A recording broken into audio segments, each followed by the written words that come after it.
Hello everyone, welcome to a mini blog. এটা ছিল শ্রাবণ মাসের চতুর্থ সোমবার। সকাল সকাল ঘুম থেকে উঠে রান্নাবান্না সেরে স্নান করে ঘরের পুজোটা দিয়ে নিয়েছি।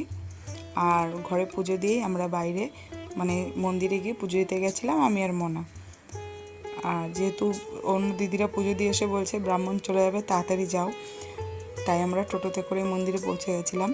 মন্দিরটা খুব একটা দূরে ছিল না, তাও তাড়াতাড়ি গিয়ে দেখি না মন্দিরে পূজারি রয়েছে এখনও। তারপর আমরা সেখানে গেলাম, খুব ভালো করে শিবের মাথায় জল ঢাললাম, পুজো দিলাম। তারপরে কয়েকজন একত্রিত হলে 6-7 জন মতো হলে তারপরে আমাদেরকে দিয়ে আবার অঞ্জলি দেওয়ানো করালো ব্রাহ্মণ। তারপর ওখানটায় আরও 2-3টে মন্দির আছে। এখানটা একটা হলো জগন্নাথ মন্দির, তারপরে আরও 2টো শিবলিঙ্গ আছে। এই একটা শিবলিঙ্গ আর একটা আছে সাদা শিবলিঙ্গ। সব কিছুকে আমরা ভালো করে পুজো দিয়ে প্রণাম দিয়ে বেরোলাম। তারপর দিদিরা এখানটা আমাদের জন্য অপেক্ষা করছিল। দিদিরা পুজো দিতে পারেনি কিছু কারণে।